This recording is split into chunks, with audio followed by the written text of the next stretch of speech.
You are listening to Right Off the Bus.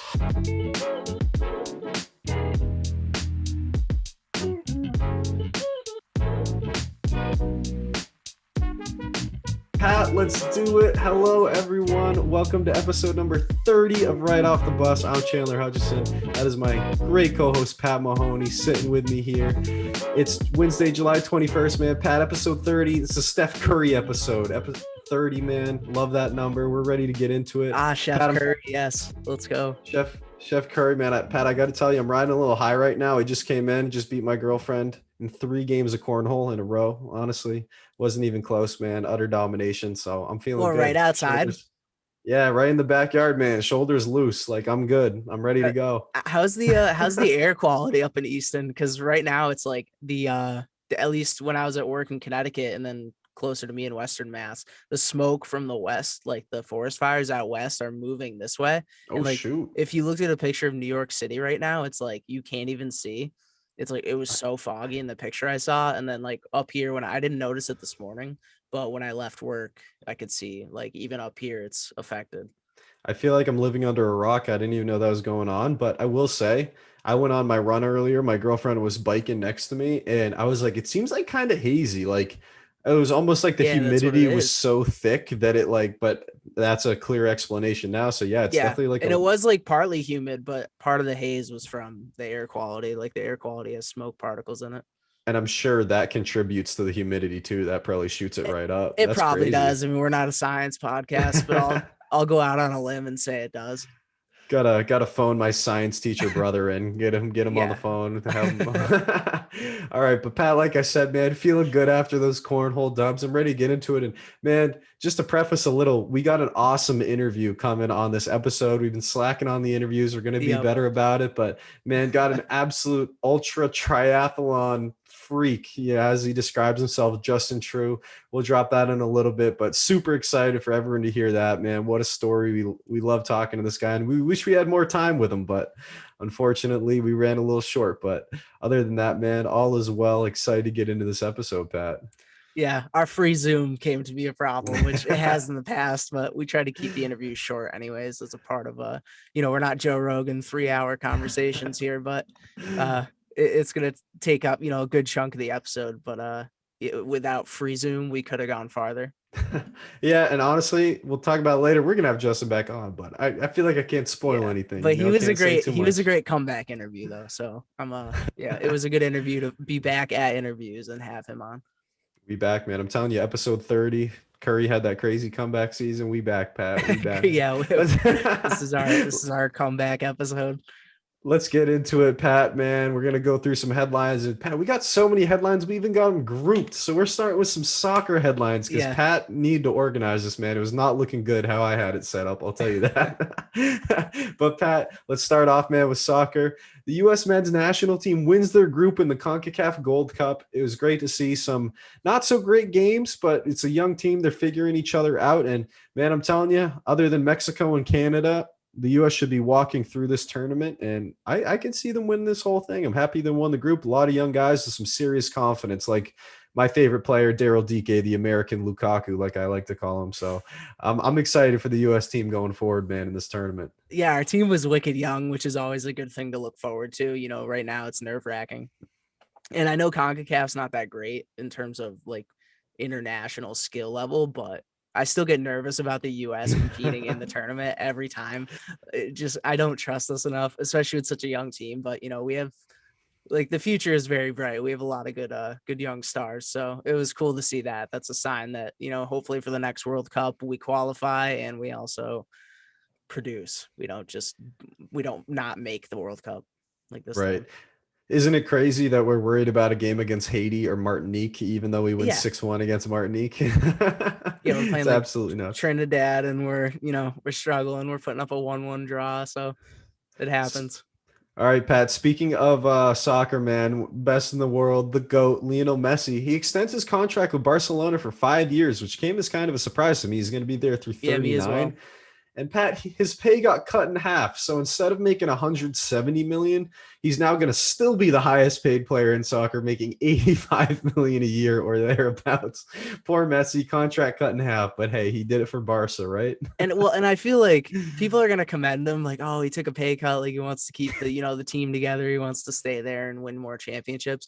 I feel like he's going to be done playing well before that contract runs out, and he took the pay cut because he's just going to be getting paid millions of dollars to sit, and he's going to retire. I feel like there's no way he plays to 39, right? At least not regularly. Not for Barcelona, not at an elite not level. Regularly. So he could retire, and I feel like he'll still get paid the rest of that contract. So maybe it'll just be like a included what do you call it? When you pension? No, when you quit or get fired, you get like a severance when you it's like a severance package. There you go. It took me a while, but I got there. All good, man. This is going to be Bobby Bonilla 2.0. They're just going to be paying him for the next 40 years to get this contract paid out. Took a page out of the Mets book. For real, we missed Bobby Bonilla Day. It was like 3 weeks ago. I don't know how we missed it on the pod, but we won't next year. I wish we didn't. Keeping on with the soccer, man. Jadon Sancho finally officially announced to Man U. It's 90 mil plus add-ons. United gets their guy. And this was originally a City Academy player, so it can't be great on the other side of Manchester, but I'm excited to see him play in the Prem. And Man U needed a right winger. It's about time Sancho fills that spot. I love the move.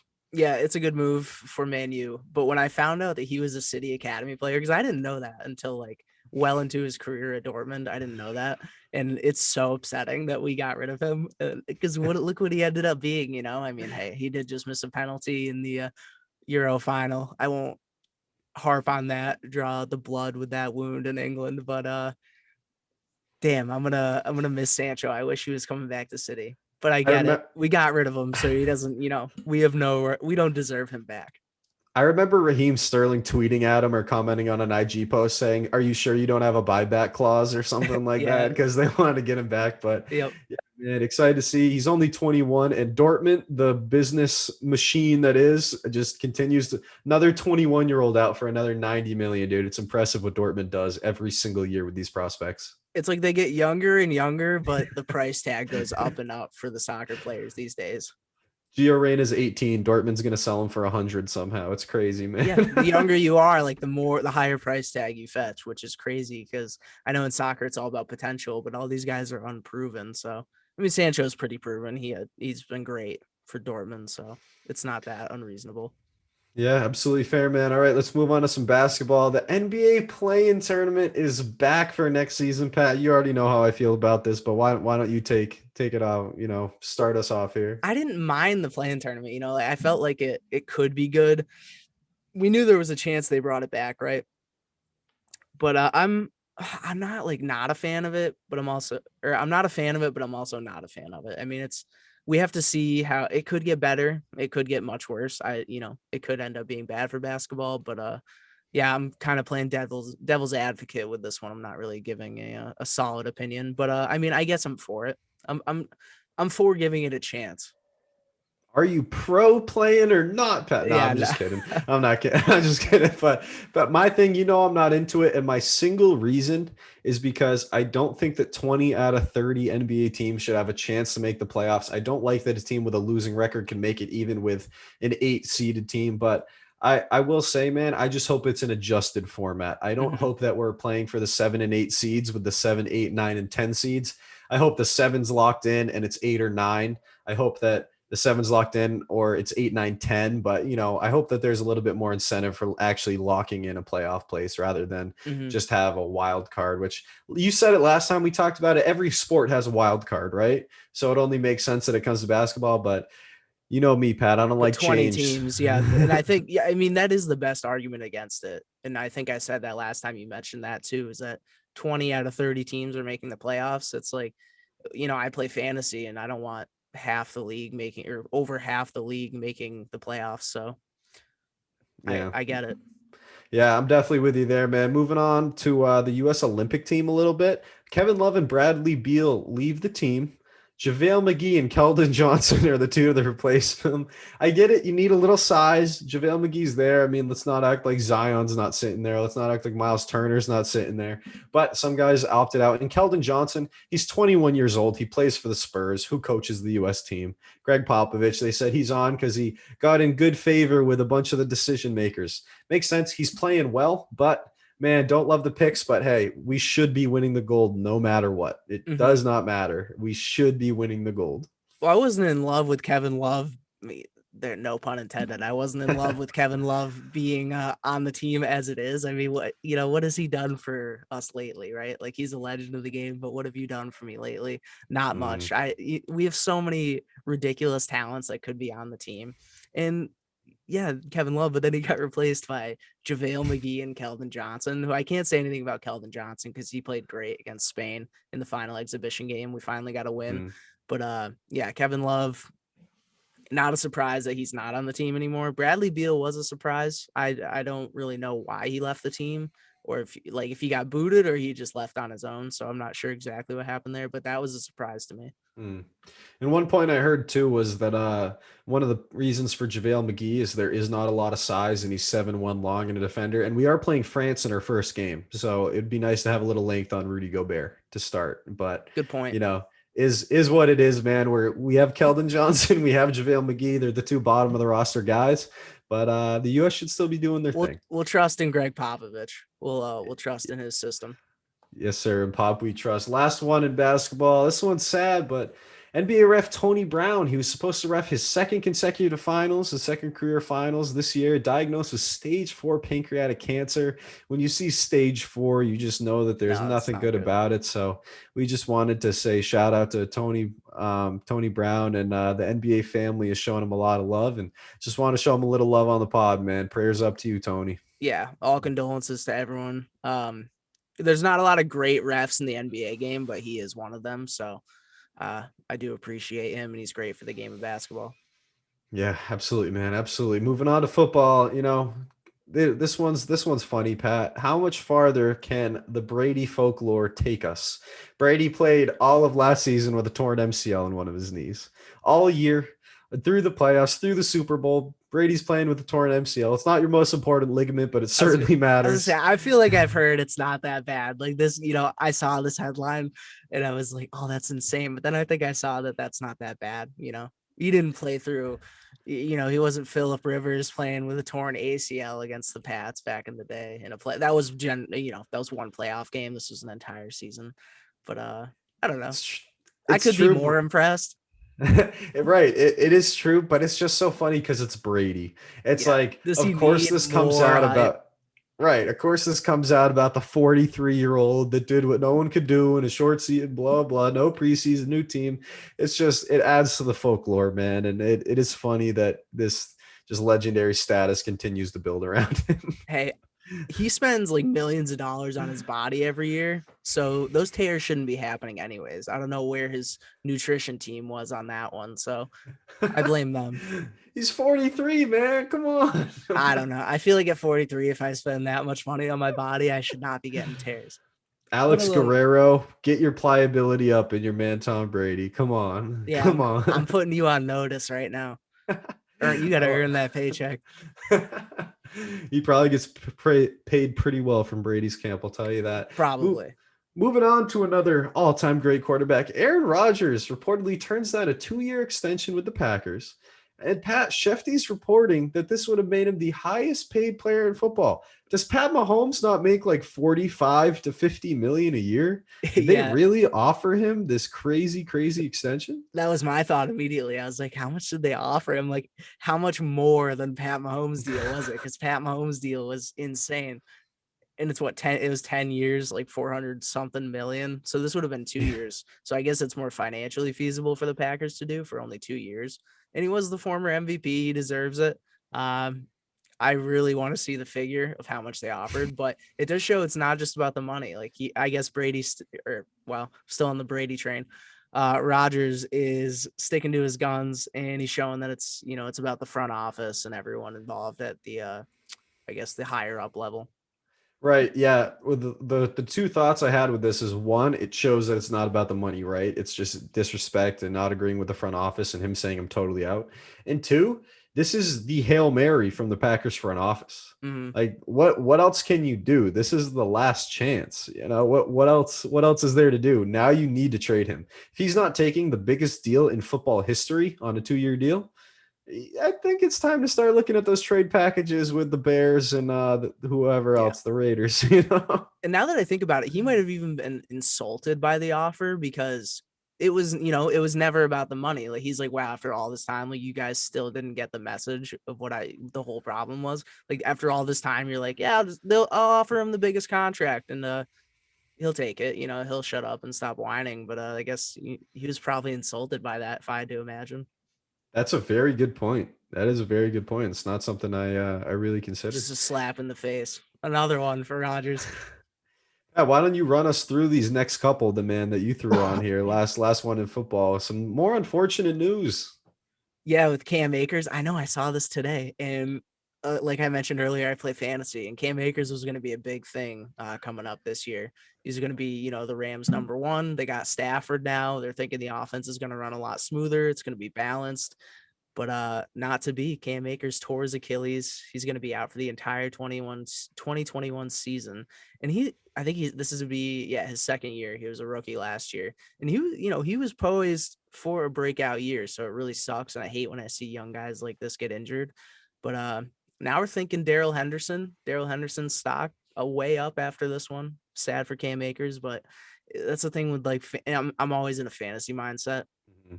Someone gets injured, there's potential elsewhere. Like the backup's going to get more points. It was like Christian McCaffrey's backup last year.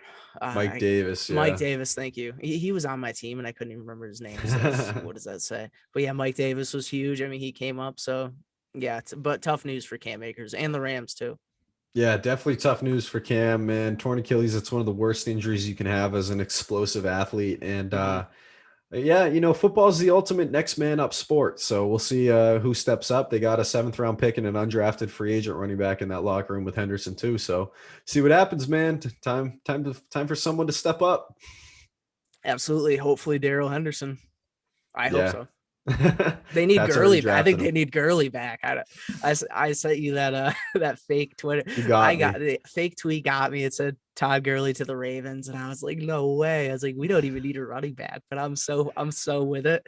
Having Gurley and I'm just blanking right now. We're having Gurley and J.K. Dobbins, and then I'm killing myself. Mark Ingram's still there, right? No, he's gone. No? No, it's not Mark But Ingram. y'all got a full We have a full running back room. I'm gonna hate myself for forgetting this right now because I'm gonna remember when the podcast is over. But yeah, we would have a full backfield.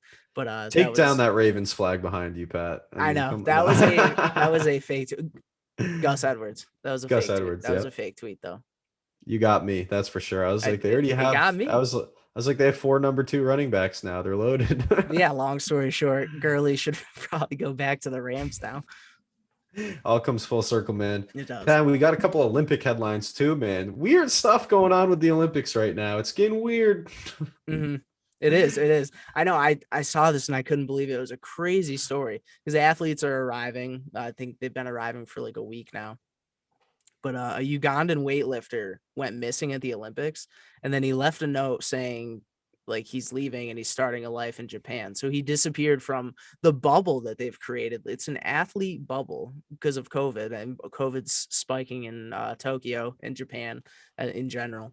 So they were creating a bubble, and it's in a state of emergency, and there's no fans, which we mentioned last week. So no fans at the Olympics. And this guy breaks out of the bubble, and now he's just starting a new life in Japan. And he told his teammates to make sure his wife gets all his belongings. So he left like a family behind, and he's just going over to live in Japan. And I think, I guess there's, it's been reports that it's been dangerous in Uganda lately, but I mean, this man just left his team, he left his family, and he's just starting a new life in Japan, I guess. And I guess they were able to contact him, but they couldn't like trace him because it was probably from a payphone or something. So Uganda's just got to send up another weightlifter now Yeah, because this guy said my life in Uganda is so horrible, even though I'm an Olympic athlete, that I'm just piecing and starting in Japan. yeah. Like Like I wonder that's if crazy. his plan. I wonder if his plan from the get go was like, I'm gonna train and I'm gonna get on this team just so I can travel and then leave. Because otherwise you don't really have a reason to travel, or it might be difficult to travel out of there. Besides for athletics such as this, so it's probably Oh, what expensive. tangled webs we weave, man. This is some Yeah, crazy stuff. That and is so crazy. yeah, and it's going to be take a little more effort to track them down too, especially if what goes on. The Tokyo Olympics still have a possibility of being canceled, which is our final headline. Actually, we have one more, but it's our final It's all Olympic good. headline. The Tokyo Olympics still have a possibility of being canceled, according to the chief of the games organizing committee. So probably one of the highest up people involved with the Olympics said just because athletes are getting they're testing positive. Obviously, Tokyo is already in a state of emergency. So there's still a possibility, even though people are already there and athletes, that it might still get canceled, which I really hope it doesn't, but it's supposed to start really soon. So we're going to find out. Seems like why are we still doing this at this point? Like Yeah. so many people haven't been able to go because they've tested positive. Athletes Hmm. can't participate. Everything's getting shut down, man. If the country's declaring a state of emergency, I guarantee there's 10 other countries that would put it together like that to host the Olympics right now. And Probably. I think we just got to move it. Let's just move the Olympics somewhere else, man.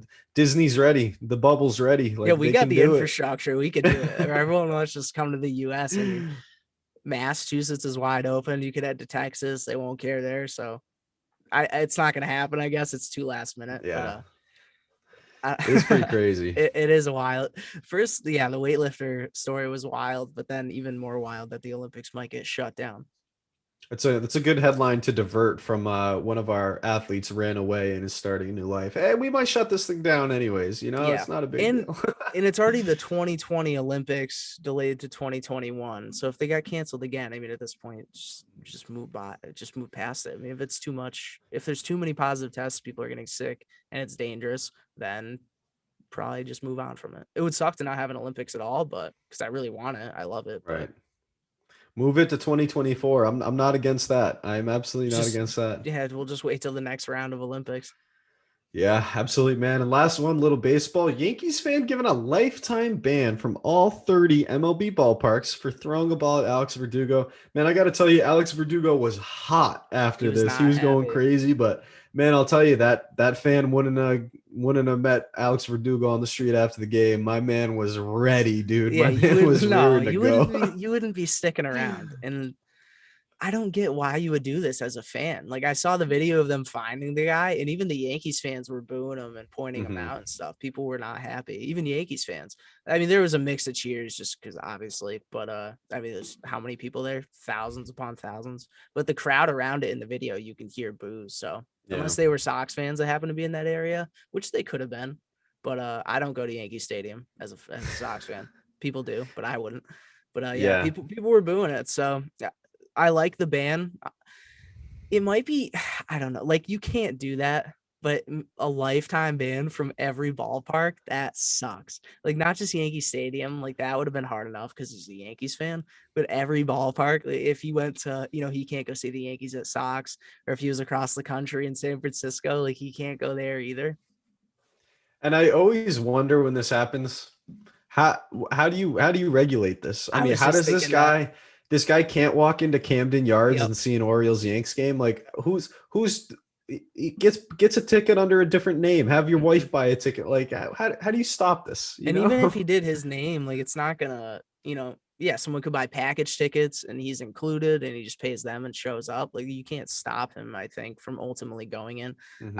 Or if you scanning a ticket, or his information online, I just don't know the system of actually enforcing that.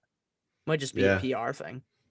I don't get it at all, man. It does not make sense. It does kind of feel like a PR. Look, we're cracking down, and hey, is what it is, Yeah. man.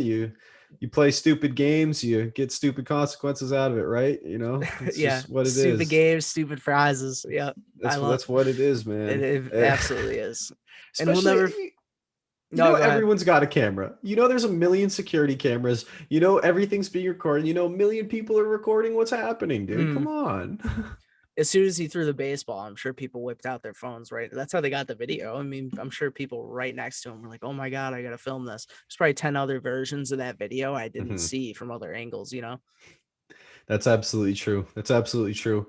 Pat, man, now that we're done with headlines, we're gonna jump into this interview with Justin True. We hope everyone enjoys it. Like we talked about in the intro, it was so much fun talking to this guy. He's so positive, so vibrant, and man, he's just trying to spread some good vibes and some positive messages, and he has some crazy stories. So I hope everyone enjoys this interview as much as we did. So, our next guest on Right Off the Bus for our Under the Radar segment is none other than self-described ultra triathlon freak Justin True. Justin has some absolutely incredible feats of endurance, including being one of the first 4 people to trek coast to coast in Madagascar, cover the full island, the full country, pulling a car the full 26.2 miles of a marathon. And I can't believe I'm saying this, Justin, but you're attempting the largest American triathlon ever. And man, I just want to say thank you for coming on and taking some time to chop it up with Pat and I and talk about some of this stuff that you're doing. No, man, I appreciate you guys having me on. Yeah, it's good. It's fun. Obviously, it's always fun talking about this. Yeah. And obviously some of the stuff he just listed is pretty incredible. So those are incredible athletic endeavors, but how did your love of doing those type of things start in adventure and extreme sport? I think it was pretty simple. So I started out playing basketball, like didn't really do anything extreme. I don't think I'm ever athletic. Like people might think I'm athletic, but I'm not. I'm just really stubborn and don't stop. And I think that's what made me like halfway decent at basketball. But then I just kind of got way too aggressive and was like, someone would be coming over. I'd go to like box somebody out and they'd come over my back. And I would just think about like hip tossing them. And I should probably switch sports. So I started getting into cage fighting and I fought for about 10 years. Oh, wow. And like that adrenaline of just getting in the cage was just so infectious. It's a weird little balance of like, you black out because of how much adrenaline you have at first, but then it becomes this like blissful, peaceful like spot, kind of like that runner's high that you get when you're running like marathons, or if you're running anything, you know, like over a couple hours, like you get that runner's high. And that's kind of like, I started losing that with fighting. I had a couple fights, probably around my 5th fight. I just started like kind of losing the adrenaline for it and the passion for it. Like I felt too safe all the time. Like I liked being in danger, which obviously the whole Madagascar thing, like really, you know, like I always wanted to keep pushing the envelope. And fighting, it was so like exciting and fast paced, and having to decide everything last minute, or not last minute, but like on the spot. And then I just kind of got over it. I started like just coming desensitized to it. And I think that's kind of where I started getting into like the crazy adventures of traveling the world and not really know if I'm going to survive. And then realizing like, well, I can't keep doing that forever. So maybe start branching out into, you know, the endurance. So yeah, it's been a good, like probably a year since I've been diving into it. So, and now we're here. Yeah, and we'll definitely dive into those crazy Madagascar stories, you know, in a couple questions. But first, you know, starting off, I kind of want to go chronologically if I got it right. So your Thorathlon, you call it, you know, your Olympic triathlon. So you did almost a mile swim, about a 25-mile bike ride, and a 6.2-mile run, carrying 90 pounds on your back. A Thor's hammer, man. Those are some epic pictures of you carrying that thing. But can you bring us back to 2019 and what it took to finish that race? Because I know you didn't even get the cutoff time, right? You finished that by yourself after the cutoff. That's crazy. Dude, that's really cool that you know that. Thank you. Hey, your website's very informative, Justin. It is. Oh, man. That's awesome. That's awesome. Thank you. Yeah. So basically like that was, oh man, 2019 was a really cool year. I feel like I just did a lot of things, and every single thing that I did that you mentioned was always for another charity and for somebody else, trying to bring awareness to a situation or to help raise money for somebody who was kind of in need. And so my whole plan was in August 1st, I wanted to pull the car. And in preparation for that, I just wanted to get as heavy as possible. And I just came back from traveling. I was in Egypt, and that's a whole nother story of what happened there. But like I came back and was like, man, I want to do something big. I want to do something fun. I'll pull the car. And I had about like 8 weeks to train for that. And as I started training for it, I just thought that it'd be fun to do a triathlon. Or no, sorry, I didn't think it. Someone else came into the gym that I was working at and they're like, hey man, like you should do a triathlon carrying like a trident like Aquaman, because Aquaman just came out. And I was like, well, I get Thor more often. Like the whole time in Egypt, everybody's calling me Thor. And it's like everywhere you go, I'm Thor. And I was like, well, maybe if I just do a hammer. So my buddy, like a week later, came into the gym with a hammer that there's one picture where the handle like goes all the way down to my calves. And it's, like, it's so long, but it's the only way to really carry it because there's so much weight at one end that you had to make the handle super long. So yeah, it was much heavier than 90 pounds at first because he filled the galvanized pole with cement as well. And so I had to chop that down so I could be able to run with it because I put it on my back and I tried going for a run and it's just stabbing my calves.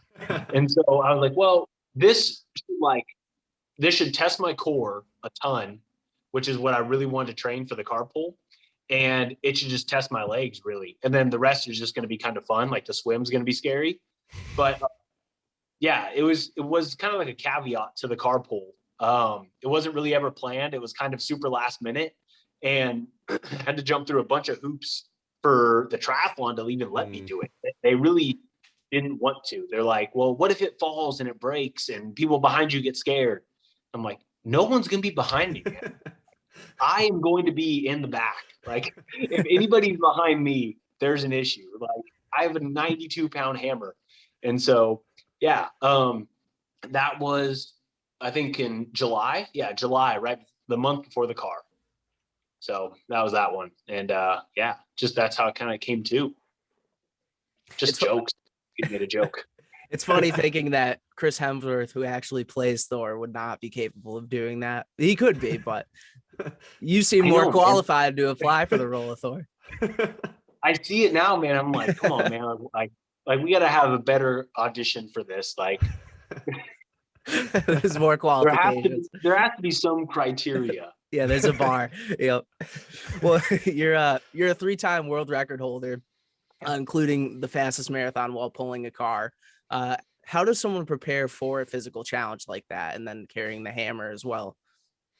Man, I don't know. I think it takes a lot of like mental strength, and just like a lot of mental fortitude. And I think I learned that like over the years of fighting, just being put in really bad situations and having to like stay calm and stay like collected and keep moving forward appropriately and not like panic. And I think that's like the big thing that's like set me off to a really good start doing these kind of things, is that my mind is like an iron, like I think my mind is like an iron trap. Like nothing is getting out, like nothing's getting to me. And when I get into those zones, like I just kind of like, I don't know, I just kind of go off into another world and I think about other stuff.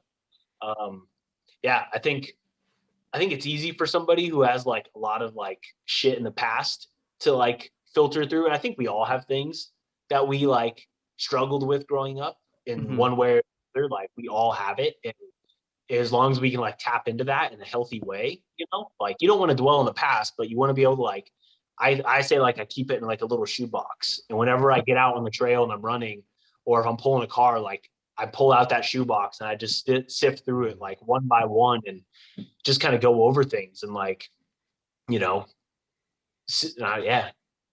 Yeah, you got to break yourself down to build yourself back up. And I mean, you know, hearing you say some of this kind of stuff, it reminds me of James Lawrence, the Iron Cowboy. I'm not sure if you're familiar with him, but he just completed 100 ultra triathlons in a row, which we've talked about on this podcast. And he's like you. He says, I'm just stubborn. No one's going to get me to quit. It's not an option. It's not going to happen. I'm going to get up and I'm going to go do it again, you know? And that's that mentality you have to have.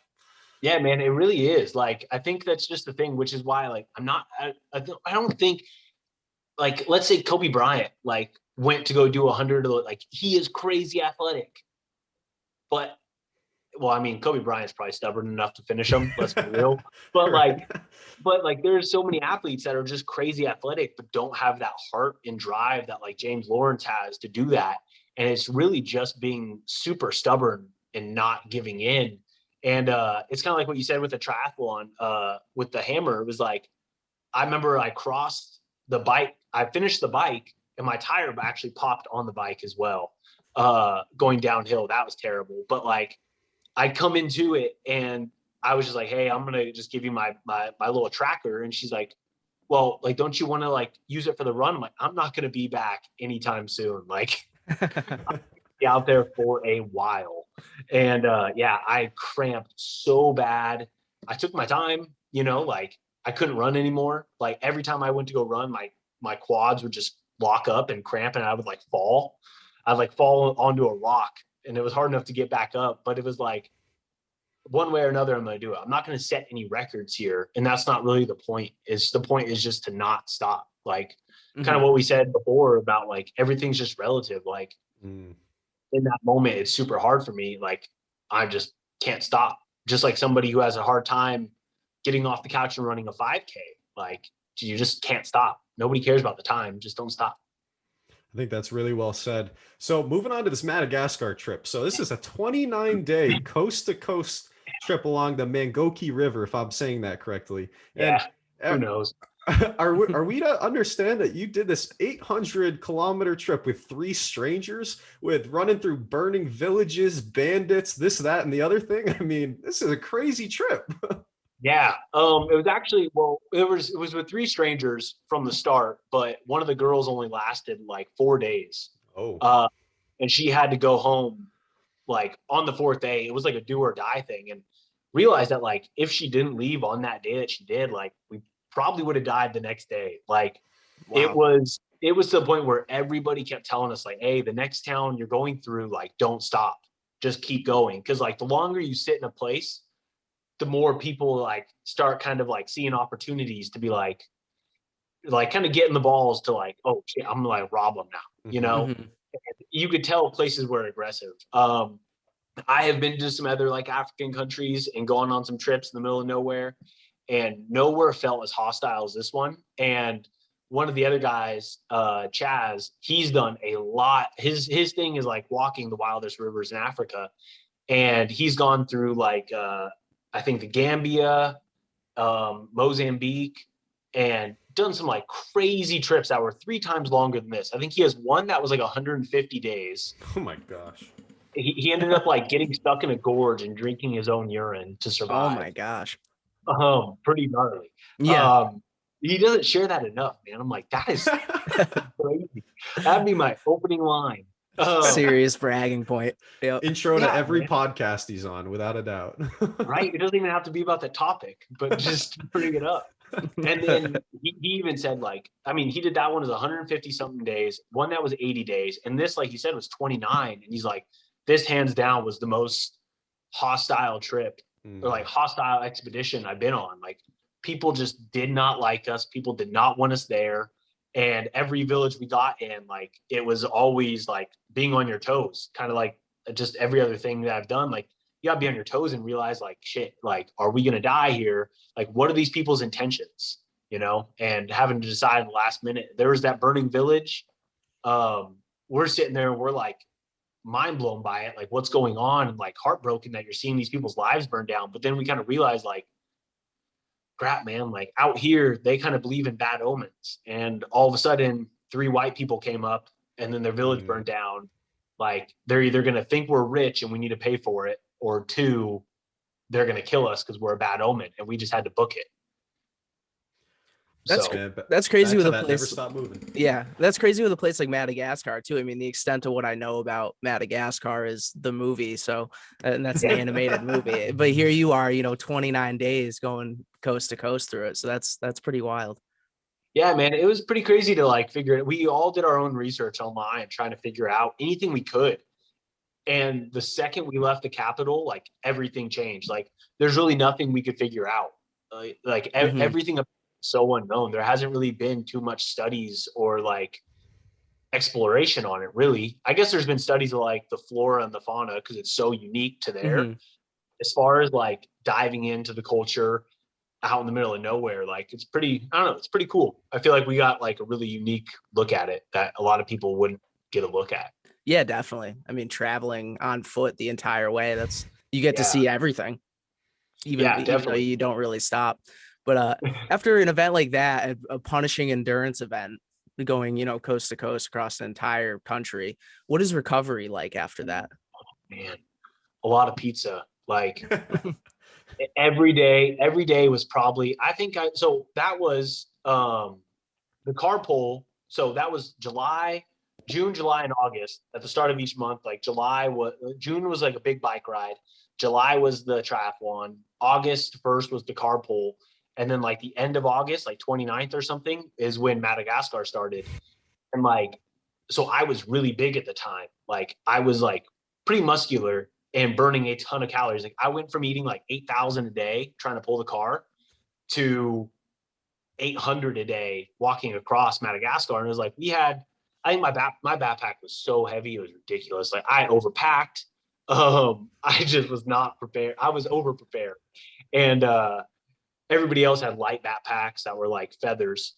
And, mine was like 30 pounds. I'm already like 220. So when we're walking through sand and everything, like just that extra like leg drive to get out. Like there was one time we were walking through a river and everybody else is walking fine. I sunk down to my hips, like all the way down to my hips. And I'm like, dude, if this was any deeper, I would drown. Like, I don't know how I'm going to get out of this because like I'm literally like sunken into the bed of the river. And it was just so tiring. Like, I had no energy even to get out of it. Just the constant calorie deficit every single day of like, it was crackers and rice. And the rice wasn't even cooked. It was like usually it had sand in it. But you can't complain. It's all we could have. So by the end of it, man, like my feet were so swollen that I thought I was like in good shape, but it's a whole different world trying to walk like that. My feet were so swollen that like they started pushing the edge of the shoes and cutting up my toes. It killed like a lot of nerves in my feet to where if I went in the water and there was like some rushing like rapids or any sort of movement over my foot of even water would send this like shock wave up my leg because of like the nerves that were pinched because they were so swollen. And it was just every step. Like I probably ate more Advil or paracetamol, like just painkillers, than I did food. Like I was every pharmacy I could find in the middle of nowhere. I bought painkillers. I was like, dude, I cannot walk. This hurts. Oh my goodness. And the recovery was the second it's done, throw my shoes away and just walk barefoot everywhere. And oh man, just tend to the blisters. Oh man, and that's just back to that never quit attitude that you have, man. And with that extreme love of sports that you've developed and just pushing your body to every limit that you can find, you've raised some serious money for some great charities. I mean, you've raised money for leukemia patients, for college tuition for students, wildlife destruction, mental health awareness. Can you talk about how these causes inspire you every time you set out on one of these journeys? Yeah, I don't know. I think it's just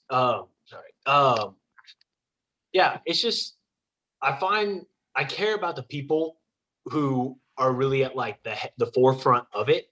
And I don't know, I've said that, like, I just kind of realized this recently, is that like it was so hard for me to find a reason for me to do the challenges, like a cause for my own. I just didn't ever think of myself as like a victim or anything. I didn't want to think that I had anything to like try to raise money for. I'm like, well, I didn't have this and this and this. And I just kind of like blinded out my past.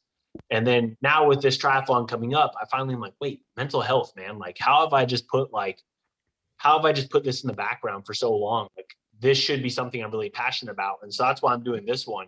But the other ones have just been like, I've always wanted to put other people first and always wanted to help other people. And I see someone else going for something great. And I'm like, I want to do everything I can to help. So I see what you're doing. And I'm just going to funnel any attention that I can get from doing something insane to just give your cause attention and hopefully bring awareness to the story. Like the friend who needed to go to college in Canada. Like his was just something that, is, if I can bring anybody's attention to his story and how good of a person he is, like that just inspires me so much. Like he was the main reason for the carpool. And like when I finished that, like I just started bawling. Like I literally sat down and started crying after it. And I think I was so exhausted, and I put everything I had into like, this is all for him, like thinking about what he can do after this. And yeah, just, I don't know. I just like using those things to help other people. Absolutely. Then that is beautiful, and that's an awesome transition to the next question, which is about this fall and America's largest ever triathlon. I got to say, one of my favorite hype videos, those reels that you post, man. I love it. I mean, and just for listeners, we've talked about it last week on this podcast because we were saying we're hoping to get you on, but 50-mile swim, followed by a 3,000-mile bike ride, followed by a 600-mile run, which I just still have a hard time wrapping my head around, man. So what's the driving force here? I know you're raising money for mental health awareness, but what is the driving force to do this? Because like I said, like we talked about it before the podcast, I listen to a lot of ultra running books and podcasts, and I love this scene, but this is something this is next level, man. This is James Lawrence level right here. Yeah.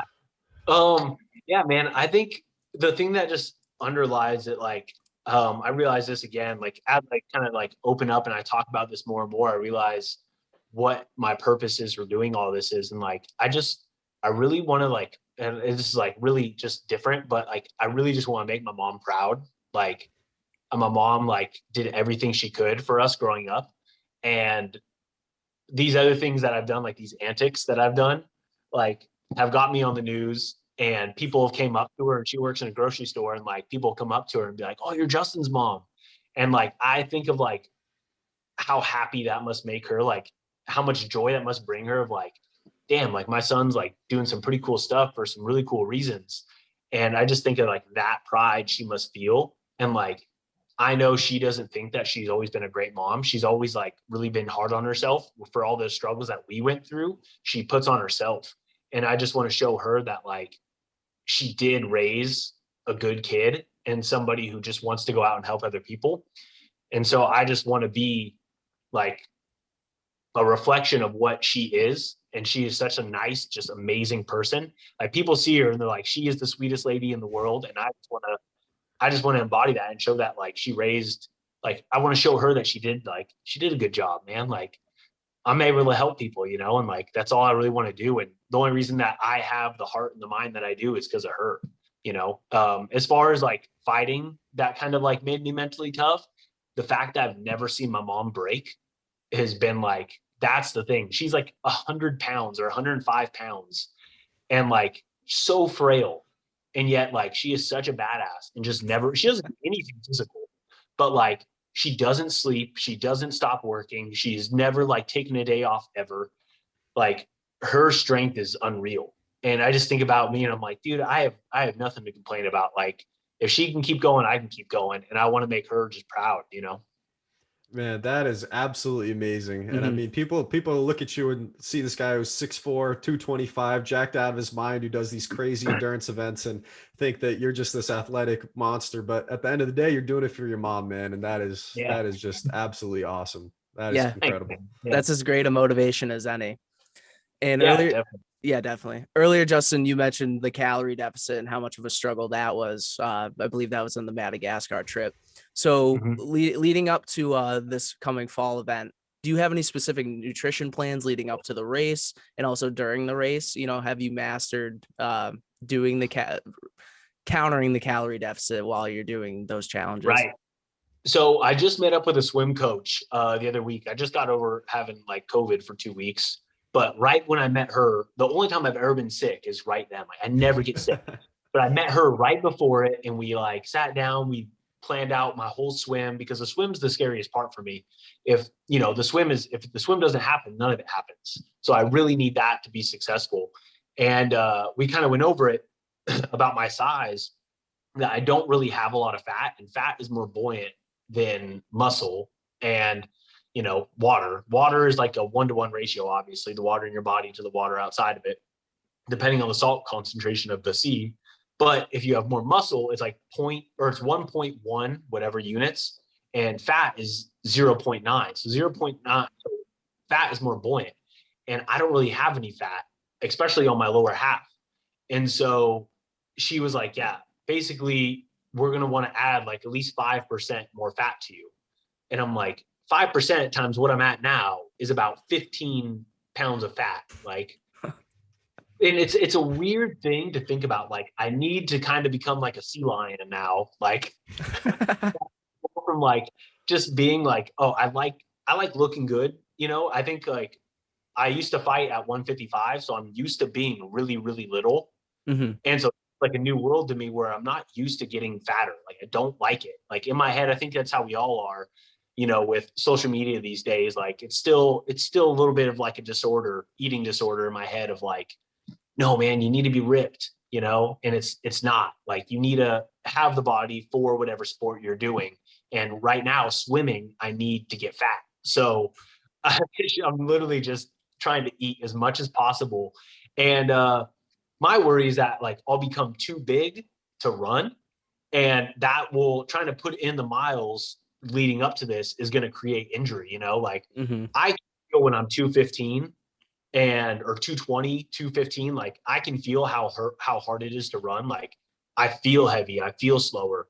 And then when I get down to like 200, 205, like I feel like I'm flying. So the fact that I need to get up to like 225, 230 is going to be like, I feel like I'm just going to do more harm than good for my feet. But I've been kind of diving into this like ultra triathlon world and like finding other people who have done something similar. And one guy said he put on 30 pounds for his swim and he lost it 2 weeks into the bike ride. So it's like, all right, well, that's good to know that like from the end of the swim to the start of the run, I have about 3,000 miles to bike to lose weight. Like, so when I get to the run, I'll be just like a feather and I'll be going. That's kind of like the weird weight game to play with it. Like I need a ton of weight, but then I also need to lose a ton of weight during it, but yet fuel it at the same time. So bringing on this swim coach, it's really nice because she's used to big open water swims to where she's just going to fuel everything. And I've been so used to dealing with the nutrition and everything on my own. And I'm not professional at it. I've just kind of done my own research and my own studies about what works for me. But it's nice to have that off my shoulder now to like somebody else is going to take that load.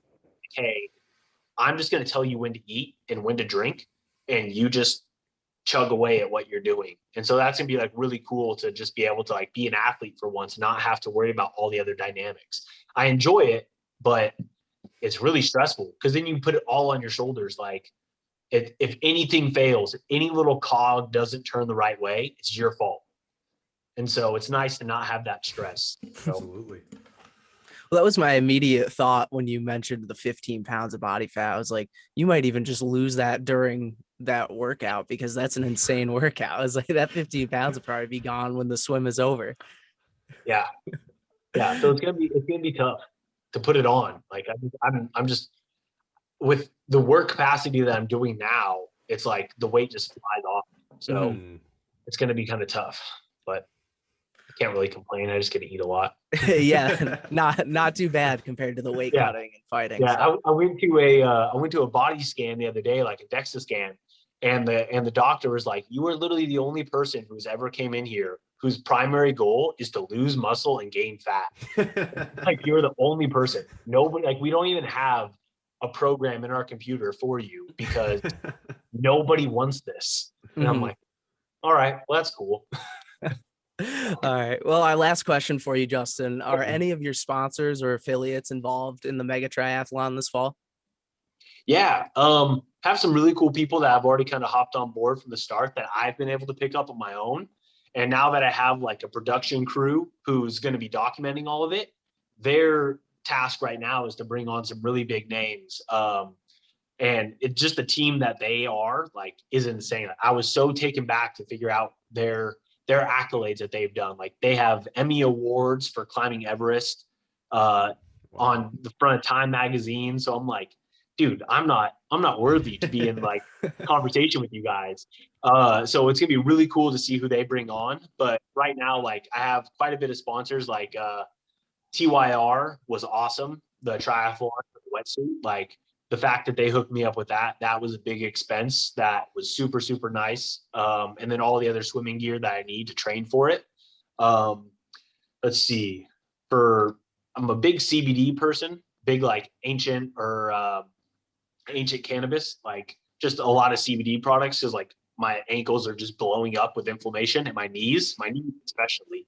Yeah, man, the list goes on. I got in with First Form, and that was pretty cool. First Form was kind of like, I saw them through James Lawrence and was like, oh man, that'd be awesome to get them on board. Like, I love their community and their atmosphere.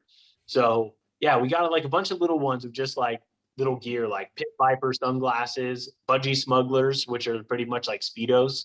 Gotta have some fun swimming, like can't all the time. So yeah, man, it's just a bunch of cool little gear, like little pieces that will help me along the way. Trifecta meal prep will be a big one, because then they're just going to literally send me food every week out on the road.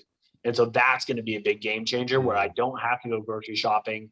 They handle all like the carbs and proteins and fats. And they were pretty stoked about it. They're like, they're so used to bodybuilders and fighters that they're like, we're kind of the pioneer for our like endurance world. Like, we want to start branching into the endurance world, where like people want a ton of calories and like certain fuel. So yeah. That's really cool. I love it. I love the amount of support you're getting.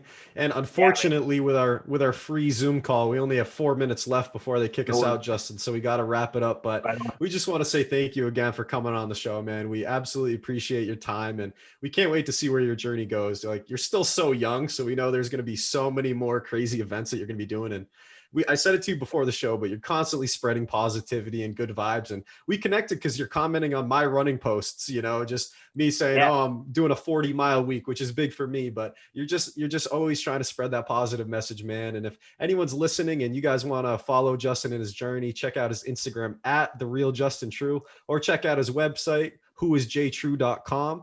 And Justin, the floor is yours. If you want to wrap the show up, any parting words, if you want to point the listeners towards any other content, floor is yours, man.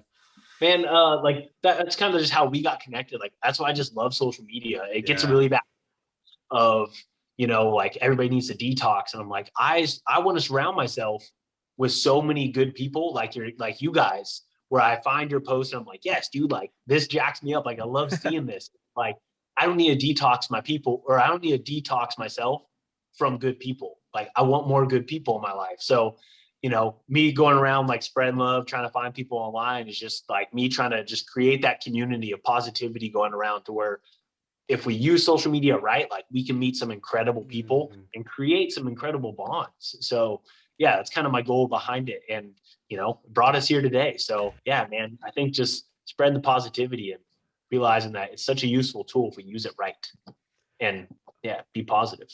I think that's really well said, Justin. Any chance we can get you on again in the next couple months before you start this challenge? Connect again 100%. In a couple months, see how the training's been going? 100%, man. That'd be great. Beautiful, man. Okay, so my question, who do you guys got, Suns or Bucks? Bucks and 6, baby. I've been saying it since the beginning. I was saying Suns and 6, possibly 7, but it's not looking good. Not good, man. The tides have turned. Chris Middleton, man. Fuck it. I know.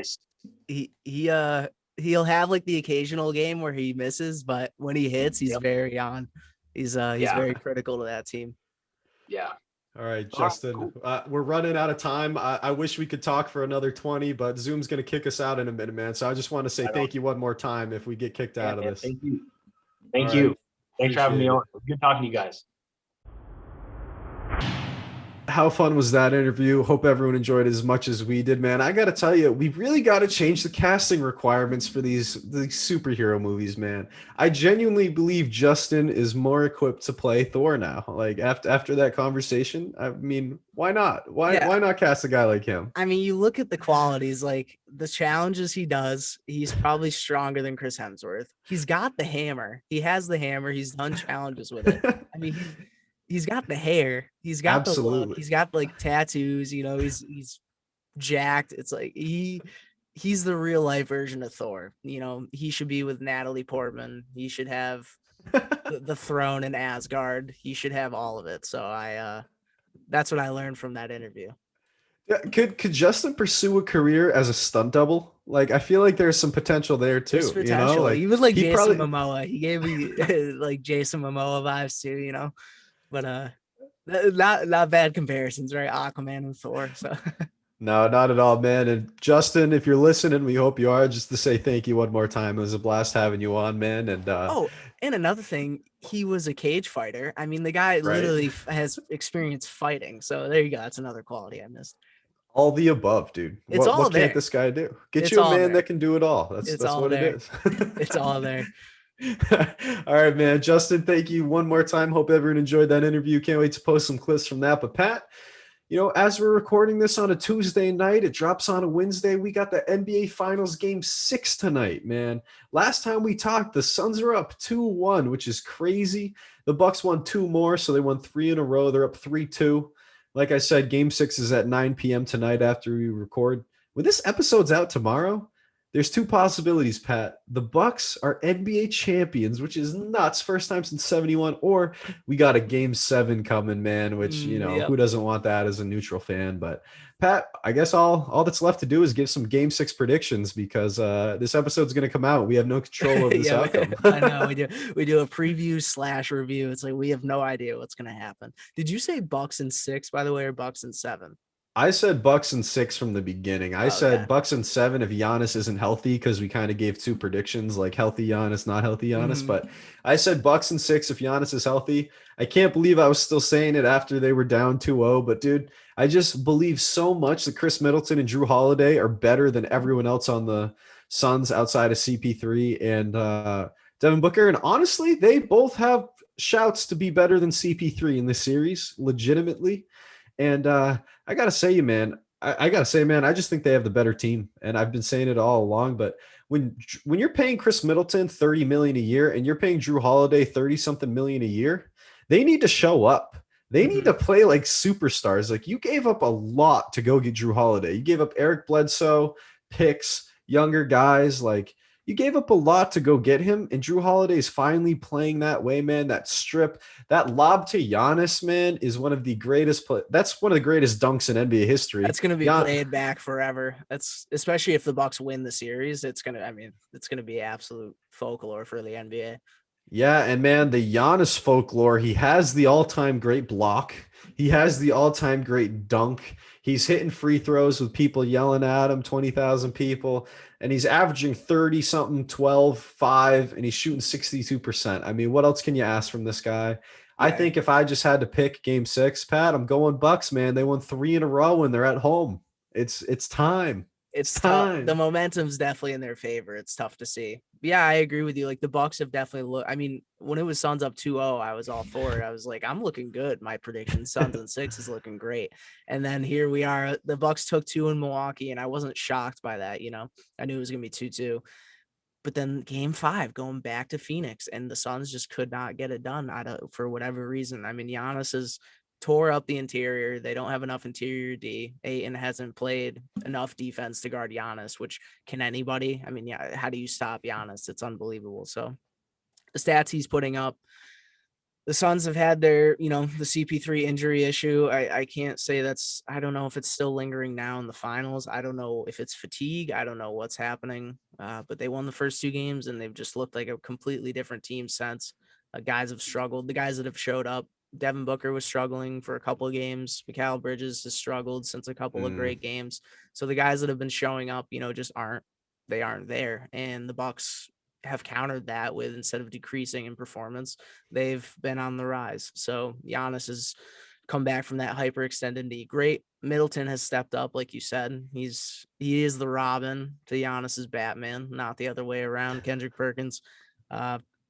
Yeah, the Bucks have looked great, and as much as I want the Suns to win tonight, so it's so either your prediction's right or mine's right in 7, not in games, but at least our teams would be right at that point. So I hope the Suns win tonight just for the sake of the series and having a game 7. But we got to go Bucks, right? Are they going to win 4 straight? Are they going to win 4 straight?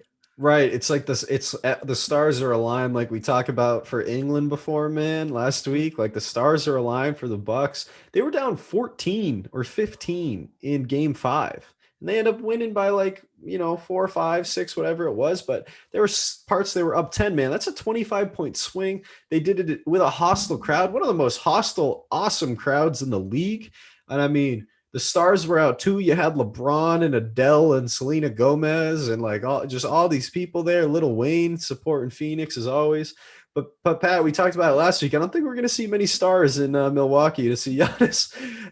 Maybe someone shows up because it's the last game. I told you, who we're going to see win. We're going to see win the series is David Bakhtiari and Dana Beers. Those are going to be the two on the sideline. It's going to be them chugging beers. And then David Bakhtiari's dad did a chug too. So we're going to see those three out. The stars will really be shining on the in the crowd, unless someone decides to show up. Maybe Aaron Rodgers makes an appearance. Probably not. Probably not. Maybe. It'd be pretty cool if he did, because it'd be like, I just turned down this probably $50 million a year offer, and now I'm just showing up to the Bucks game. So I hope so, but we'll see. Yeah, dude, we're gonna get some weird person like a congressman is from Wisconsin is gonna be the most famous person there, but it's all good. It's all good. Pat, a couple other takeaways from the series. This has been a lot of talk right now, man. Giannis is nearing some like really rare air when it comes to all-time power forwards, and I think that part of it is because it's the weakest position all time, and obviously like it's not a weak position, but when you look at how top heavy some of the other positions are, like. You got Magic Johnson, Oscar Robertson, and Steph as the best 3-point guards ever. You got MJ, Kobe, Wade. You got Braun, Bird, KD. You got Kareem, Bill, Wilt, Shaq, Hakeem. But then power forwards, you got Tim Duncan and everyone else. Karl Malone never won a championship. Charles Barkley never won a championship. KG has one. Dirk has one. I was going to say Dirk. Yeah. Dirk's up there, not with Tim Duncan, but he's like number 2. I'd probably have Karl Malone personally, and I get Dirk, but man, Giannis would have 2 MVPs, a championship, a Finals MVP, and a Defensive Player of the Year. That no one has that resume outside of Tim Duncan as a power forward. None of those other Karl Malone has 2 MVPs. Charles Barkley has 1. KG has 1. Dirk has 1. Giannis is going to have more accolades at 26 if he wins this championship than anyone outside of Tim Duncan, and that's just crazy to think about. And I mean, he's an all-time talent. And I think that he's on that trajectory. I just love watching this guy play. But I got to say too, the fact that he's doing this with the team that drafted him in a small market without other superstars. Say what you want about Middleton, he's like closing in on that area. He's clutch as heck. He's not a superstar. But Giannis is with the team that developed him, the team that drafted him, man. I pulled up his stats and I got him up right here, man. Like Giannis in his first year in the NBA had 6.8 points a game. In his second year, 12.7. In his third year, 16.9. And then he went into the 20s and the high 20s. But this dude was developed. This guy was not a polished basketball player. This guy was not a top prospect. We took Kelly Olynyk with the pick before him, Pat.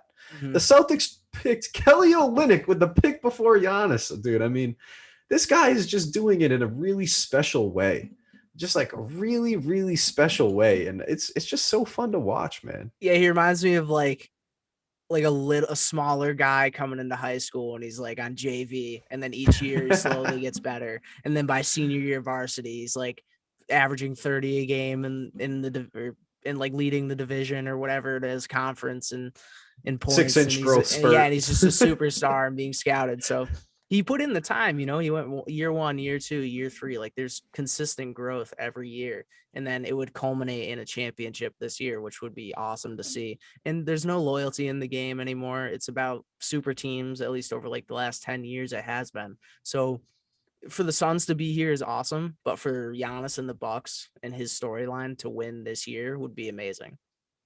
Yeah, absolutely, dude. I couldn't have said it better myself. I will say, too, on the other side, Devin Booker's certified, bro.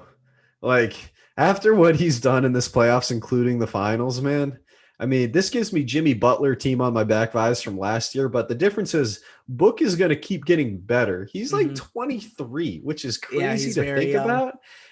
D-Book, dude, this dude's a problem. He's nearing that like top 10, 15 range in the league, and scoring titles are not out of the question for Devin Booker. This This dude is special, man. Yeah, he's got it. Whatever it is, he's got it. He is a star. And last one, Pat, for me in this series, CP3, he hasn't been doing enough. And everyone wants him to win a championship. I get it. I love CP3. But man, he has a serious Drew Holiday problem. Like it is like he can't do what he wants with Drew on him. And Devin Booker at the end of the game had a little Drew Holiday problem too. It's fun watching some defense come true in this series, and and be that deciding factor. I love it. No, yeah, it's amazing what Drew Holiday's been able to do, and he's been the third guy on the Bucks, behind Chris Middleton and Giannis. But he's very underrated. I mean, he'll be quiet some games, but he has these great games. He plays solid defense, especially this series. So he's an awesome component to the Bucks. And what you said, it reminded me of the press conference. Did you see the press conference where that reporter asked Devin Booker about, like, what was it like? How disappointed are you in Chris's play? No, he said Chris. Like, how disappointed are you for Chris for like him not playing well? Like, yeah, and Chris looked at him like, what? And the Book was like, I'm not answering that. He's like, next question. Yeah, Book just said, next question. Like, what? Yeah, dude, they what couldn't believe it. But yeah, question. There's been some bad reporter questions over the years, but that was up there. That is all time bad for a finals. Just not man. the time either. I mean, they just lost a close game, and you're gonna it's like a Barstool reporter. Like that's bad. Like, they gotta get headlines for their jobs, and they gotta make the boss happy, but not worth it. Yeah, that's true, man. That's true. Pat, we got a bunch of listener questions this week, and I gotta tell you, I posted it too early and it deleted after 24 hours. So I remembered a good amount of them, but we don't have all of them. So I just want to apologize to anyone listening. If you were hoping to hear your question and it's not on here, or it's attributed to someone else, there's a chance of that too. I just wanted to take a second to apologize because that's on me. It's funny too, because I noticed that you posted it really, like when I saw it, I was like, oh, like you posted it pretty early this time. And obviously it didn't correlate with the next day when you're like, oh, it's gone. And I was like, oh no. It's like I realized it was like an hour after I like went to do it, and I was like, no, dude. And that didn't register in my head that would even happen. I just assumed they saved. I don't post stories ever, so I don't really know exactly how they function. Yeah, it is what it is. But Pat, let's start with all these NBA Finals listener questions that we have, since we're talking about basketball. Now, I'm going to start with this one from Brett. I think so. I think it's from Brett. But is CP3 choking, or is he just hella unlucky, man? Like, this dude has caught some unbelievably bad breaks in his NBA postseason career. Like, all the way back to the Hornets with the Clippers. Like, it's been tough for CP3. I don't think he's choking. I don't think he's been unlucky. I just think that he's on that second tier of point guards. I think that, you have your all-time greats, and we said if CP wins this and like has a crazy series, he could be in that top 5. But he's in that Nash, Jason Kidd, like, he's in that realm. He's just not in the Zeke, Magic, Steph, Oscar realm. And it is what it is. He's an all-time great. He's just not quite good enough at 36, man. Yeah. And I was just thinking, what was the stat? It was, I think it's a little of both, like choking and a little bit unlucky, because I believe this was going to be his 4th time, if it happens, losing a playoff series after being up 2-0. Oh yeah. And this will be his 4th time. And the only other player with more was Blake Griffin, his former teammate. And I believe that they might have all been on the Clippers. So they were doing it together. Yeah. So the next closest is Blake with 3, and then CP3 would have 4 now. So I think it's a little of both. And from our favorite women's basketball manager, Nick Lachny, does a loss hurt CP3's legacy? I don't think it hurts it. It just doesn't help it. Like, he's in that all-time great area, but I mean, this doesn't push him back in rankings, but it certainly does not move him anywhere forward. Like you said, being up 2-0 in the finals, like, you have to lose 4 of the next 5, and you're going to lose 4 of the next 4 potentially. Like, that's pretty bad, but it does not hurt his legacy. Yeah, he's right out in the precipice of, like, if he did get a title, he would be in that upper echelon, at least for me. But without winning it, I mean, he doesn't go back. No, I don't think he moves backwards in terms of where he is now. I think he just stays kind of right where he's at. But he has so in a nutshell, he has everything to gain, but nothing to lose. And from our boy Justin True, man, like, how great is this, man? He's interacting with our content. He comes on the pod, and then he submits 3 listener questions. I love it. Does Chris Middleton have a shot to win Finals MVP? He shouldn't. I mean, it's Giannis, right? Like if the Bucks win, it's Giannis. Absolutely. There's no way Middleton wins it over Giannis.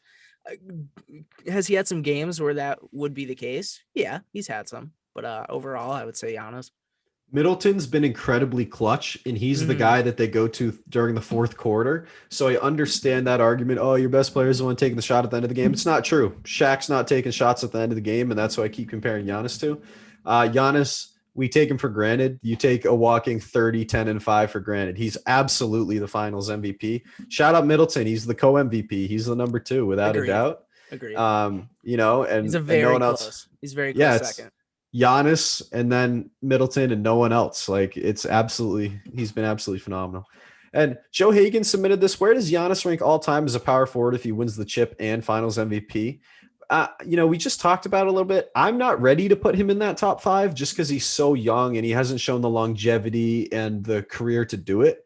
But I got to tell you, Giannis is absolutely a top 10 power forward if he wins the chip and Finals MVP. I'm not sure he's in that top 5 yet. Like the guys that I listed, I still have Tim, Karl Malone, Chuck, KG, and Dirk. Those are my top 5. Those aren't changing if Giannis wins it yet. He's only 26, you know? Yeah, Karl Malone's an interesting one. I think for me, he might pass Karl Malone if he wins Finals MVP. I think he passes him. No way Tim Duncan. I mean, there's just no shot. I don't even know if by the end of his career he'll pass Tim Duncan, but he very well could. When it's all said and done, I think Giannis will definitely be in that top 5. Yeah, I absolutely agree with you there. And then another listener question that was submitted, but I didn't put it down here, Pat. Do you think that Milwaukee winning would be good for small market teams and keeping players longer? I don't know who submitted this, but do you think that this is a positive thing for the NBA, that it's not the Lakers, that it's not the Warriors, that it's not, a big market team? Yeah, that's actually a great question. And I completely think that it is. I mentioned earlier how it's been about super teams. And for the last 10 years, the NBA has gotten stale for me. I don't know about others or you, but it's gotten stale for me. I still watch because I love basketball, but seeing the same teams in the finals over and over again, like when it was Warriors, Cavs, I mean, that's just LeBron made it to 11 straight finals or something ridiculous. Something like that. Yeah. 9, something 10, 11. Yeah. 11 might be a little high, but something like that, which is insane. It's good to have variety. Competition is healthy. I like when the team is more equal than that. Yeah, I think it's definitely good for basketball. I think it's good for ratings when you have two teams that are very competitive and you have a competitive series and I guess LeBron probably got crazy ratings, but not when you know he's going to win, or you see him for the third time against the same team. Yeah, this is great for small market teams. This is the best finals since LeBron's 3-1 comeback in 2016. It's been 5 years. It's the best final since. And this gives teams the confidence to draft players and develop them and to build within and get small pieces that make a big difference, man. And they've done it a very, very special way, and I hope that they can complete it. We're talking a lot like the Bucks are going to win and the Suns have no chance. The Suns have a very real chance of winning this game, but the Bucks have had a special season, and it would be really, really big for small market teams, without a doubt. Yeah, we could look like complete idiots if this episode airs and the Suns have won and it's going to be game 7. Like, Giannis Finals MVP. It's like the Suns could very well still win. I'm not counting them out. So don't call me an idiot yet. So Pat, could Devin Booker win MVP if he brings the Suns to the next 2 games? No. yeah. Would he be a top 5 shooting guard if he wins Finals MVP? Yeah, same question. No. Honestly, maybe. I mean, Jerry West only won 1, Pat. But anyway, I'm just kidding. All right, Pat. One more NBA listener question. We got a couple fun ones. This one I saw, it was from @Dom_2K on Twitter, dude. I just love this question.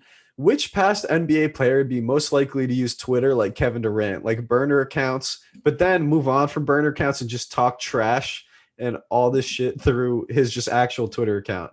For me, my brain just immediately went to the 2 buffoons on the end on TNT, Charles Barkley and Shaquille O'Neal. I think Chuck would have been hilarious tweeting, and I think Shaquille O'Neal would have just trolled everyone he wanted. Like, he'd dunk on people and post the clips every single day. You know what I mean? Yeah. Those are 2 good ones. I thought about Charles Barkley too. And I'm trying to think of like another one on the spot of just who was a a funny NBA player. I don't know. So I saw someone respond and said Kobe would do it like Steph. He'd read the tweets at halftime, and that would motivate him through the rest of the game. Yeah, Kobe would be ruthless about it. He would not be funny. But Meta world peace. Ron Artest. Yeah, Ron Artest would have had some choice words. I could definitely see that. He would probably have heavy Twitter fingers. And Paul Pierce, honestly, probably wouldn't have been in the league as long if he had Twitter forever. Pierce was one that rattled around in my head. Yeah, considering he went on IG Live with strippers and got fired from ESPN, I would definitely consider that. Man, fun question. I liked reading the responses to that one. That was pretty good. And then, Pat, we got 2 more questions. Those are all basketball except these next 2. You know, in my story, I tagged Joe Hagan and said, like, animal matchups because he always loves talking about those. And our man Justin True submitted 2. And Pat, I want to start with this one first. Polar bear versus gorilla. Who would win in a fight? Polar bear or gorilla? And why do I feel like Justin has like keen insight on this, where he witnessed this, or like he was involved in a wild animal fight? I mean, the stories he told of Madagascar, it's like, why do I feel like along the way and walking there, he, might have stumbled upon some sort of matchup like this, or he even took part in one, I don't know. He's Thor. So, but polar bear, gorilla, I think I gotta go gorilla because I don't know. I guess it depends where you are. Like, are they on neutral ground, or is the gorilla coming to the Arctic, or is the polar bear going to, wherever gorillas live in Africa? So I guess whoever's that's serious home team advantage in that matchup. Yeah. Neutral cage match. Or no cage, I guess gorilla. Yeah. It's all about the thumbs, right? Yeah, we've talked about it, man. I think we both. Oh wow. Okay, so Pat, I just looked up polar bear weight. I didn't know polar bears were this big. Female polar bears 330 to 550. That's like bigger than a black bear. And then male polar bears 990 pounds. So the fact that they're that big, I might have to go polar bear, but only if it's like pre-hibernation, not if it comes out the cave skinny. You know what I mean? Mm-hmm. Like if it's not rocking all that muscle and all that weight. But yeah, I might go polar bear just because the size. I didn't know that they were that big, and I watch a lot of nature documentaries. Yeah, the gorilla would have to have good takedown defense because like if it got taken down and it's on his back, I mean he's getting torn up. So it's interesting. It depends how it goes, I guess. I'll still roll with gorilla though. That's like a heavyweight versus a super heavyweight. The trusty opposable thumbs. Yeah, right. Pat, that's your thumbnail right there. Just wiggling your thumbs. There you go. All right, Pat. Other animal matchup, which I think is much more even, and I'm really interested on this one. A horse versus a camel. There's a lot of variables here. At first, I was like, does this camel have 1 hump or 2 humps? How hydrated is it? Then those things hold water like crazy. Is this horse wild? Is it a Clydesdale? There's a lot of variables, but man, horse versus camel? I don't know enough about camels, but I'm gonna just go camel just cause. I feel like camels aren't as mobile as horses. I feel like a horse could I feel like they don't have as powerful a kick either. So if a horse could land a clean kick from behind, I think those legs are probably pretty weak on I think that camel's done for. Like if the horse hits that long neck with a kick, I mean, that thing's snapped. So I'm going to go horse. Pat, I just have to do dude, I just did the quick Google again. Camels are like 900 to 1,300 pounds. And I don't know about horses, but I think this fight's about mobility. That's fair.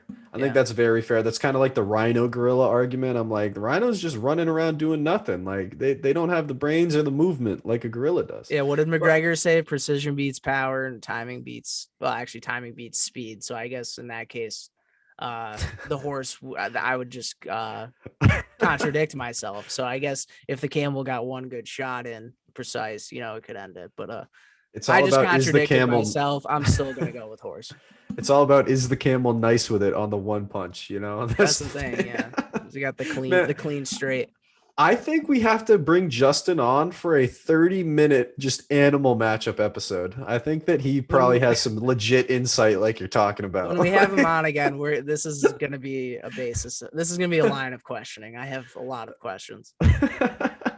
Man, I absolutely love it. I don't know if I've laughed that much on this podcast, man. That was good. That was good. We have a good time, Pat. Man, that was cracking me up, especially that polar bear argument. But Pat, as always, unfortunately, we have to move on, wrap up the show. We can't take up too much of our wonderful listeners' times. So we're going to get on to what we've learned. And as always, we got a little ad from Book Thinkers first, which I think I'm going to get through in one read, but you never know, Pat. May mess it up like the last couple weeks. But if you read personal development books, you got to check out Book Thinkers. This company is dedicated to helping you fulfill your life through books all day, every day. And every day on Instagram, they're posting. Every week, they have a top author on their podcast. And this team at Book Thinkers is helping you discover new books and new mentors that you can use to achieve more and live better. And as I've said a million times, Pat, the right book can absolutely change your life if you read at the time. So please head on over to Instagram, type in Book Thinkers to find out more, or search bookthinkers.com to go on their website, find out their podcast, find out what books they're reading, find out about the team over there. But Pat, now it's time to get on to what we've learned, man. So why don't you tell us what you learned this week? And what I learned, mostly thanks to Justin True. I mean, we've tracked some endurance athletes on this podcast before, but endurance athletes are more impressive than most athletes to me. Like the feats that they accomplish compared to, that of someone playing a team sport. Like you go like LeBron compared to a guy like James Lawrence or like Justin True or Hella Sidibe running across the country. I mean, these are significantly more impressive to me than winning an NBA Finals. As obviously sports are great, and that's the big thing. I think maybe you'd rather an NBA Finals win and be in the public eye, but these are way more impressive to me. And yeah, these are athletes that don't make a lot of money, that don't get a lot of shine, that don't get a lot of publicity, and they're just doing these otherworldly things for fun and for the love of it, man. The most impressive athletes on the planet. It's unfathomable what they do. Well, Pat, I'm glad that my love of endurance athletes, I've helped you become an endurance athlete fan. Yeah, I've you have. from the traditional sports. I never was before, but now I'm all behind it. Well, now I'm gonna have 10 book recommendations for you about all the weird stuff that people do. Nah, that's good. I'll learn some more. All right, Pat, man. What I will say for what I've learned is that right before we started this, little ESPN notification, I think his name's Bryce Young, the Alabama quarterback. They said he's nearing $1 million in endorsement money already with the new NIL stuff with the NCAA. Mm-hmm. Man, that's what I just learned this week, literally an hour ago, is that college athletes are going to make way more money than I thought that they were. Like, kids are going to be making a couple million a season at some of these top programs, and Definitely.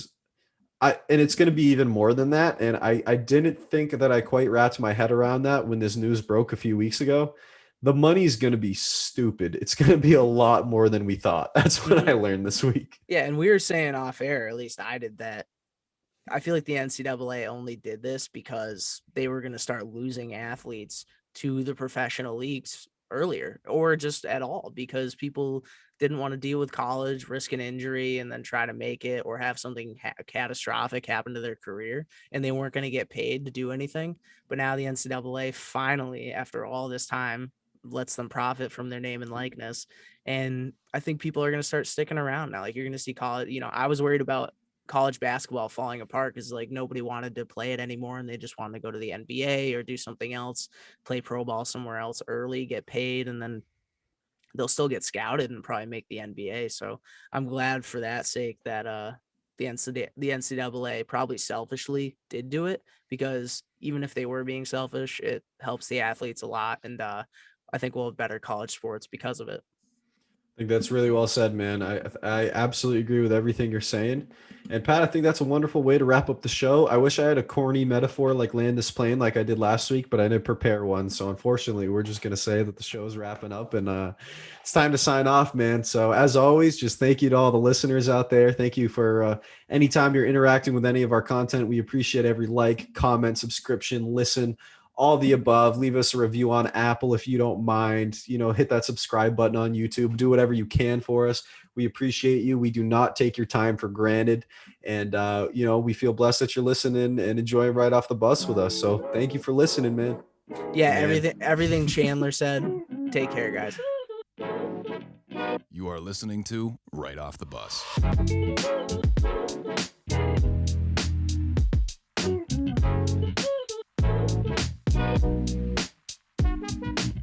Peace.